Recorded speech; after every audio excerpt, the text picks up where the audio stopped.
Paul, yes. Just looking at the mysticism, the mystical marriage, sweet odors.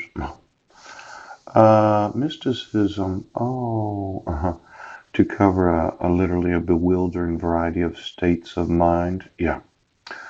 Perhaps the most useful definition given in Jean Gerson's The Theologia Mystica est Experimentalis Cognitio Habitio Complex.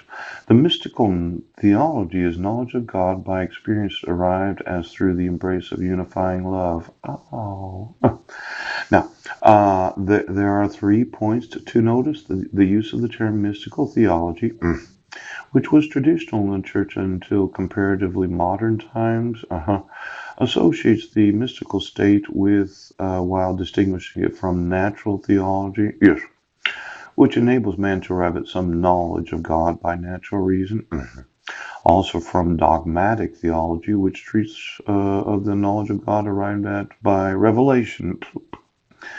Now, let's say you spent a lot of time with God all by yourself in a very quiet room. Yeah, eyes closed, just wanting to be aware of exactly what your thoughts are. Now, the mystic's knowledge of God, St. Thomas Aquinas, I did read some of his works. Yeah. By linking together these abstract ideas, the mind makes judgments. It reasons and infers ordinarily in the act of thinking. The concept is never entirely free of a penumbra of images or phantasms. But they no more than the words in which we normally clothe our ideas. Yet we do distinguish between the word and the idea, as is shown by those occasions when, as we say, we're trying to find the right word to express what is in our minds. That's a thought, isn't it? And that language is just an expression of whatever the idea is that you're thinking. Yeah. As in, I could have an idea, yeah, but I don't have the words to tell you to express it to you, to be able to communicate it to you. Yes. Now, let's say I had the highest form of intellectual activity right now. It does seem that the image becomes less and less helpful and can indeed be a positive nuisance.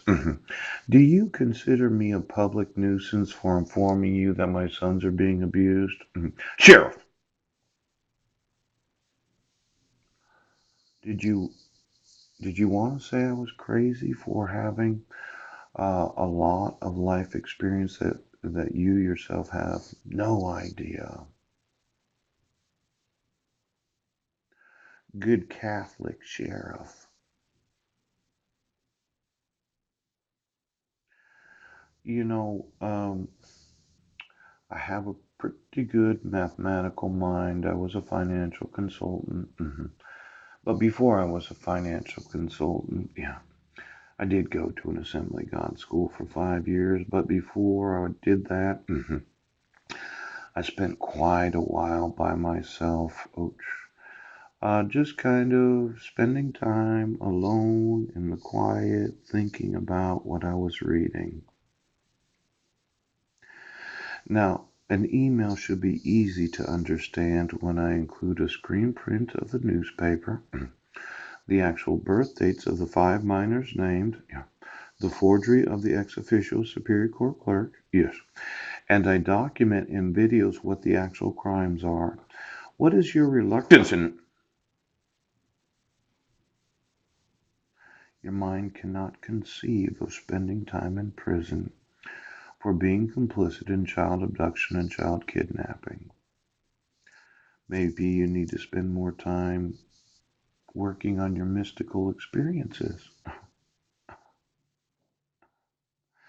You know, I was reading the Oprah magazine, and a lot of those that really like Oprah, yes, they're not too much into mysticism. For them, it's meditation. Pooh. Now, it turns out the devoted meditators, yeah, have different brains from the rest of us. Oh, Isn't that hard to believe, Chief of Police of Scream? Port Angeles, Port Townsend. That somebody could have a brain different than yours.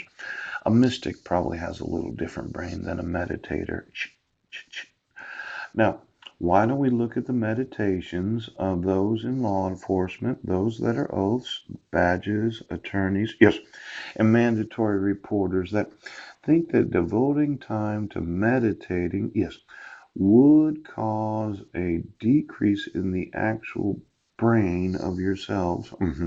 As in one 2016 study, the brains of 50-year-old long-term meditators appeared to be 7.5 years younger than those of their same age non-meditating peers. Now, for every police officer that doesn't spend any time meditating, yeah, and you think prayer is stupid, yes, you might want to practice some mysticism when you get to prison right now because there's not a fucking